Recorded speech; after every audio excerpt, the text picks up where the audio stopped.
One country and actually immigrated to different countries. That's what I believe in. It's really bad that, you know, we have got those things and we take them for granted. Yeah, we're just little compared to the world.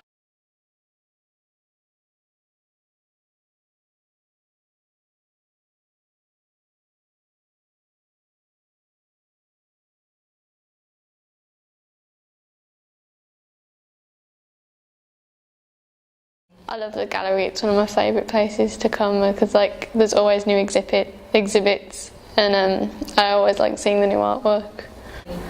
I think it's a very beautiful place and it's like very open-minded. I think it's great. I'd never been to a gallery before this one. This was my first trip here was with my secondary school. I love the gallery. I didn't like it at first. I found it quite boring, but as I got into the art course, I found myself coming here a lot, doodling and stuff. I found it really interesting actually recently as doing a sculpture of a head. We had to come and look at the Garman Ryan sculpture heads, and when you start to do it you really appreciate how much work has gone into that. I selected a painting called, right, I need to try and pronounce it now.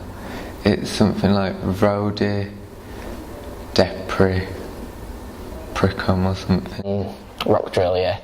And the reason I picked that was because I always look at the techniques, and the techniques is like something really big to me in art. Like how it's sketched is how I like to draw. The one with rhododendrons, and I selected this like ivory seal thing, and it was small, and it had like holes in it, and it had patterns on it as well. It was 3 of them.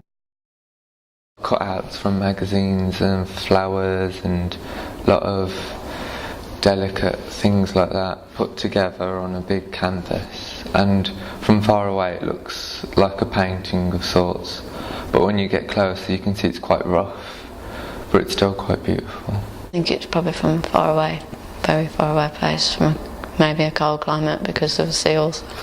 It's sort of got pieces from all over the world, like it features elephants and people skiing, but it's symbolic of the Scottish landscape. Arab horses. I picked it because horses have always been in my life. Sorrow by Van Gogh. I really liked it because in it it's not just you see this woman crying, but it's not that brings out the emotion. It's the way she used the brush strokes. Green, tiki face with big mother of pearl eyes. It was very pretty piece of work, and it was a necklace as well, I think. It's actually a necklace that you wear and it's supposed to empower you and it's supposed to be a talisman, but Jacob Epstein bought it because he thought it was for fertility, and also it was for his non-Western collection because he liked collecting things from non-Western society. Originally from New Zealand, and the person here told us that it likes to be touched, and it releases some sort of power from having that human contact, which is interesting seeing as it's kept in a case, but still. When we were down in the archives and he was talking about his son's past and his mental illness, I never knew any of that before. When we went down to like the archives and the lady down there started talking about like how she had to promise that she'd rub it on her skin so we could have human contact, and it was made for fertility. I thought that was really beautiful. It was really interesting.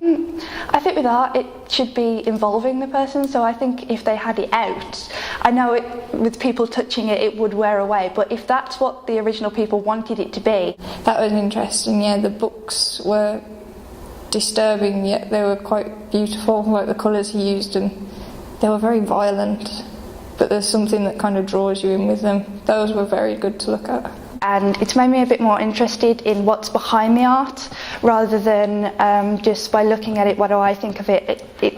It influences you more, really, I think, if you know what's behind it. I think it's good that Walsall has got an art gallery for a start, and I think it's a good thing that the public can, find out about art and stuff, and just find out more things about different cultures and stuff. The gallery's a good point of view, I think, but it's not been well advertised as it should be, because it does give a cultural aspect of what art should be. The gallery is a great place to come and think and see what people have drawn and also what they've done in past years. As I went in the other day, we're not expecting to find anything interesting, and I found there. I was amazed. The object I selected was an Egyptian head. I just like the world culture, like seeing what other cultures are, is how their point of view, how they do it and how they design something. So pharaoh in the Egypt times. It was a it's a bone carved eagle sculpture. When I saw it, I didn't actually think it was made out of whale bone, which it is made out of. I thought it was like made out of sandstone or something, wood. To me was the history of it, how it's been modelled, how it's been displayed, so people know who rolled them and also who look after them at the same time. The object I selected is a painting from Van Gogh called Zorro, created in 1882, so about 100 odd years ago.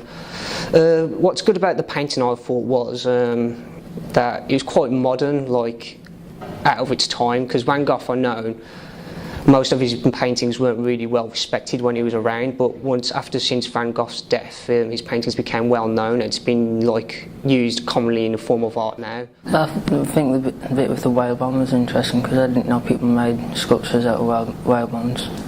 See that, because manga drawing is really, really simplified, but it does get the point across. Well, it said, written on it was said about early 19th, 20th century. So that's old. A long time ago. It used to be a form of storytelling for the adults as well as the kids. The object I selected was the Egyptian head of Pharaoh. What's interesting is Van Gogh was really good at showing emotion. As the title hint says, sorrow, it does show quite well a woman that he painted. Carved 3,500 years ago, and I thought that was really interesting because it shows that at that time maybe the country was kind of more advanced. Selected a young Buddha statue. Whoever carved it, it took a long time and it took great skill, because there wasn't really no machinery. Yeah, it was from North America.